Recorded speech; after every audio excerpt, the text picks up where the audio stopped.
ऐसा लगता है कि डोनाल्ड ट्रंप ने मध्य पूर्व क्षेत्र में अपने सबसे करीबी सहयोगियों को भी निराश कर दिया है। सऊदी अरब ने समुद्री रक्षा गठबंधन के गठन की घोषणा की है। ये 14 देशों का एक सैन्य गठबंधन है जिसका उद्देश्य ईरान समर्थित यमनी हूती विद्रोहियों के हमलों से लाल सागर में नौवहन की सुरक्षा करना है।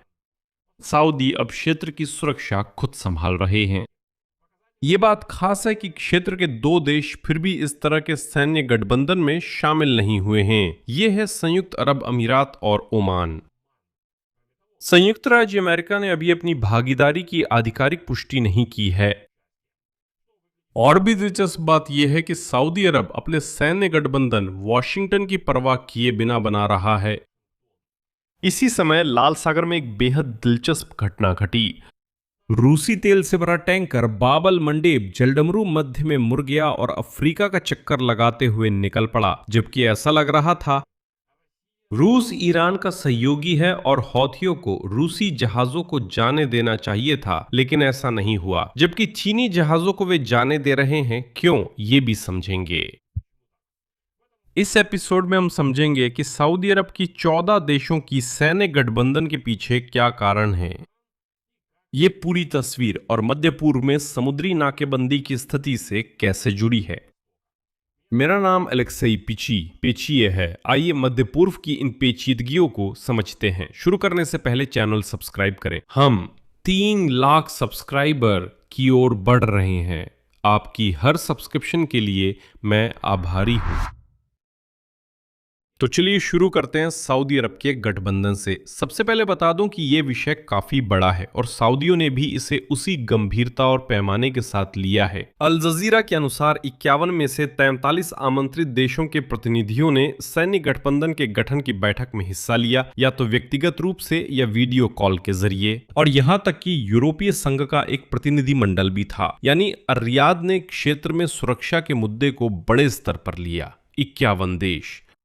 सऊदी अरब के रक्षा मंत्रालय ने कहा कि गठबंधन का मकसद है, मैं उद्धृत करता हूं, समुद्री सुरक्षा को मजबूत करना, नौवहन की स्वतंत्रता सुनिश्चित करना, अंतर्राष्ट्रीय व्यापार मार्गों और ऊर्जा आपूर्ति की रक्षा करना, साथ ही साझा समुद्री हितों की रक्षा करना, बाब अल मंदेब जलडमरू मध्य में, लाल सागर और अदन की खाड़ी में।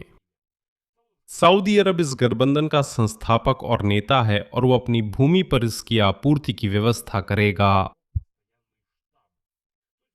मुद्दा यह है कि यह सैन्य गठबंधन शायद किसी एक दुश्मन से लड़ने के लिए बनाया गया है। यह है यमनी हूती, जो लगातार बाबल मंदब को ब्लॉक करते हैं और लाल सागर में टैंकरों पर हमला करते हैं। इस गठबंधन के निर्माण पर इन देशों ने हस्ताक्षर किए हैं: कुवैत, बहरीन, कतर, पाकिस्तान, तुर्की, मिस्र, Jordan, Yemen, Bangladesh, Nigeria, Sudan, Djibouti, Somalia और कोमोर द्वीप। डरने की जरूरत नहीं, यमन ने हस्ताक्षर किए हैं। अगर हम और गहराई में जाएं, यमन में हूती देश के केवल एक हिस्से पर नियंत्रण रखते हैं, जबकि अंतर्राष्ट्रीय स्तर पर मान्यता प्राप्त सरकार राजधानी सना के बजाय किसी अन्य शहर से शासन करती है। यानी यमन वास्तव में 2 हिस्सों में बटा हुआ है, लेकिन उससे भी ज्यादा महत्वपूर्ण है वो हिस्सा जहां सब कुछ ठीक नहीं हुआ। संयुक्त अरब अमीरात और ओमान ने इस गठबंधन पर हस्ताक्षर नहीं किए, जबकि ईरान से जुड़े संघर्ष में उनकी सुरक्षा चिंताएं समान हैं। आखिर क्यों नहीं? सऊदी रक्षा मंत्रालय का बयान इस बीच दरवाजा खुला छोड़ता है। उद्धरण: अन्य देशों के लिए गठबंधन में शामिल होने का दरवाजा खुला है अगर वे अपनी राष्ट्रीय प्रक्रियाएं पूरी करें।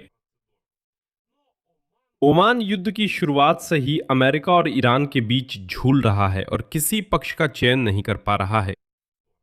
मैं याद दिला दूं, वे पहले अमेरिकियों के साथ थे, फिर ईरानियों से समझौता करने की कोशिश की, फिर ईरान ने ओमान पर हमला किया। अब ओमान और ईरान सीधे आपस में ये तय करने की कोशिश कर रहे हैं कि होर्मुज जलडमरू मध्य का क्या होगा। और संयुक्त अरब अमीरात अपनी खुद की तेल नीति चला रहा है और जैसा कि आपको याद होगा, वे ओपेक और ओपेक प्लस से भी बाहर निकल गए, जहां मैं याद दिला दूं, सऊदी अरब इसका हिस्सा है।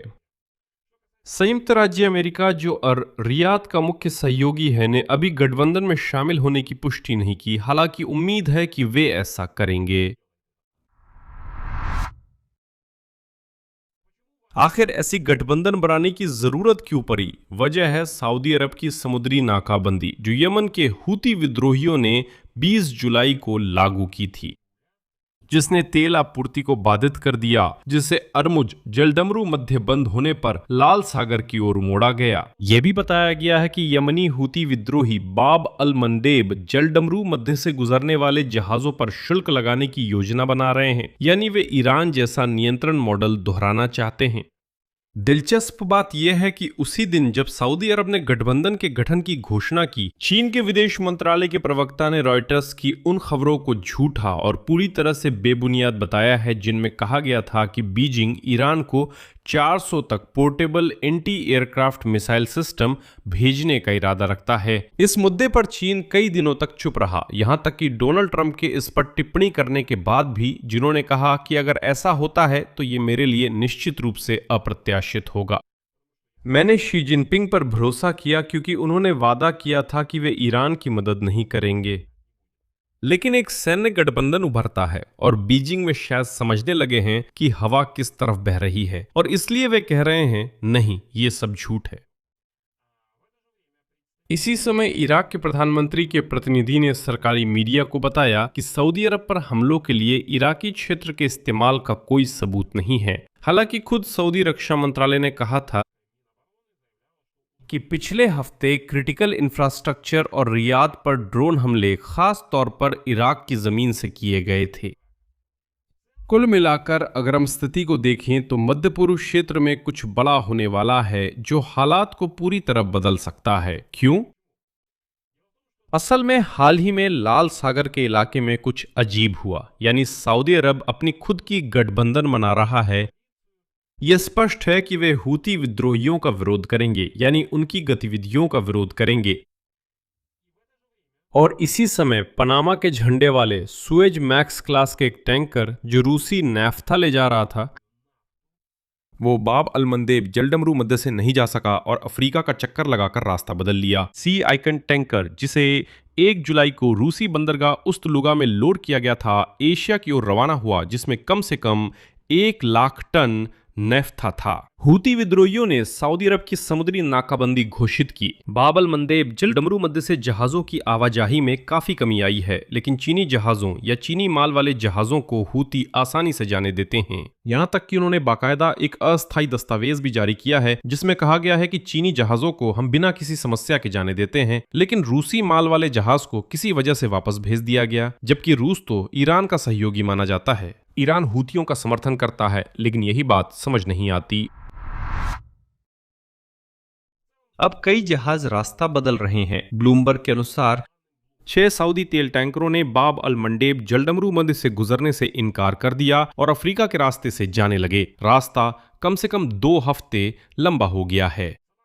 खुद सऊदी अरब भी एशिया के लिए निर्धारित अपने कुछ तेल को रेड सी के यानबू बंदरगाह से मिस्र के सिदी केरिर, जो कि भूमध्य सागर के तट पर है, वहां भेज रहा है। वो उन खरीदारों के लिए नई मूल्य निर्धारण प्रणाली विकसित कर रहे हैं जो तेल खुद आकर लेंगे, खरीदेंगे। इससे मुख्य पक्षों के लिए क्या निष्कर्ष निकलता है? सऊदी अरब के लिए 14 देशों का गठबंधन बनाना समुद्री परिवहन की सुरक्षा को संस्थागत रूप से स्थापित करने की कोशिश है, बिना ईरान के साथ सीधे सैन्य टकराव के। लेकिन साथ ही गठबंधन में संयुक्त अरब अमीरात और ओमान की गैर मौजूदगी और अभी तक अमेरिका की भागीदारी की पुष्टि न होना ये दिखाता है कि क्षेत्रीय गठबंधन का एकीकरण अभी पूरा नहीं हुआ है। लेकिन मैं याद दिला दूं कि कुछ महीने पहले तक क्षेत्र में एकीकरण की बात ही नहीं होती थी। हूती और उनके पीछे खड़े ईरान के लिए खुद नाकाबंदी पहले से ही एक मापनीय प्रभाव दे रही है। ये नाकाबंदी यहां तक कि उन जहाजों को भी मजबूर कर रही है, मैं जोर देता हूं, जो रूसी तेल ले जा रहे हैं, यानी ऐसा माल जिसका खुद संघर्ष से कोई लेना देना नहीं है, और ऊपर से वो माल सहयोगी देश का है। उन्हें महाद्वीप घूमकर जाना पड़ता है, जिससे रास्ते हफ्तों तक बढ़ जाते हैं और परिवहन लागत बढ़ती है। यह सभी समुद्री व्यापार प्रतिभागियों पर लागू होता है, सिर्फ तेहरान के विरोधियों पर नहीं। दुनिया की अर्थव्यवस्था के लिए इसका मतलब है कि तेल गैस की लॉजिस्टिक्स हार्मुज और बाबेल मंदेब जलडमरू मध्य में एक साथ महंगी हो रही है। यही वजह है कि हाल के हफ्तों में तेल की कीमतें इन जलडमरू मध्यों की स्थिति से जुड़ी किसी भी खबर पर इतनी तेजी से प्रतिक्रिया करती हैं। आगे क्या होगा, संभावित परिदृश्य समझते हैं। पहला परिदृश्य, सऊदी अरब के नेतृत्व वाला ये गठबंधन नए देशों के जुड़ने से और बड़ा होगा, जिसमें शायद अमेरिका भी शामिल हो सकता है। ये इसे लाल सागर में हूथियों के खिलाफ एक वास्तविक नौसैनिक निवारक तंत्र में बदल देगा। इसका विचार बस इतना है कि इन बलों का गठन किया जाए और यह स्पष्ट कर दिया जाए कि अगर आप कोई कार्रवाई करेंगे तो आपके खिलाफ कम से कम 14 देश कार्रवाई करेंगे। दूसरा परिदृश्य, संयुक्त अरब अमीरात, ओमान की भागीदारी के बिना और वाशिंगटन की अनिश्चित स्थिति में यह गठबंधन एक सक्रिय सैन्य शक्ति बनने के बजाय केवल एक घोषणात्मक संरचना बनकर रह सकता है, जो वास्तव में हूथियों के हमलों को रोकने में सक्षम नहीं है। तीसरा परिदृश्य, अफ्रीका का चक्कर लगाने वाले जहाजों की संख्या बढ़ने से, जिसमें रूसी माल भी है, वैश्विक तेल समुद्री परिवहन लागत और बढ़ेगी। खुद ईरान को लेकर चल रही बातचीत के नतीजे से चाहे जो भी हो, इससे कोई फर्क नहीं पड़ेगा। आखिरकार क्या हुआ, सऊदी अरब ने हौथियों से लाल सागर में जहाजरानी की सुरक्षा के लिए 14 देशों का गठबंधन बनाया है, लेकिन इसमें अमीरात और ओमान शामिल नहीं हैं और फिलहाल अमेरिका की भागीदारी की भी पुष्टि नहीं हुई है। साथ ही समुद्री नाकाबंदी पहले से ही लागू है। टैंकरों को पूरे अफ्रीकी महाद्वीप का चक्कर लगाना पड़ रहा है, जिससे उनका रास्ता 2 हफ्ते या उससे भी ज्यादा लंबा हो जाता है। ऐसी स्थिति बन रही है जिसमें क्षेत्रीय व्यापार के दोनों प्रमुख समुद्री मार्ग यानी हार्मुज जलडमरू मध्य और बाब अल मंदेब एक साथ खतरे में आ गए हैं। ये वाकई दुनिया के तेल गैस व्यापार के लिए डरावना सपना है। दूसरी ओर ये क्षेत्रीय देशों को कार्रवाई करने के लिए मजबूर करता है। पहला कदम यह है कि सऊदी अरब ने एक गठबंधन बनाया है और संभावना है कि जल्दी या देर से पूरे क्षेत्र को ईरान से जुड़ी इस समस्या को हमेशा के लिए हल करना पड़ेगा। यहां मैं विराम लगाता हूं। अपनी राय, अपने निष्कर्ष इस एपिसोड के नीचे कमेंट्स में लिखें। चैनल को सब्सक्राइब करें, बेल आइकन दबाएं और लाइक करना ना भूलें। यही सब है। अपना ध्यान रखें। अलविदा।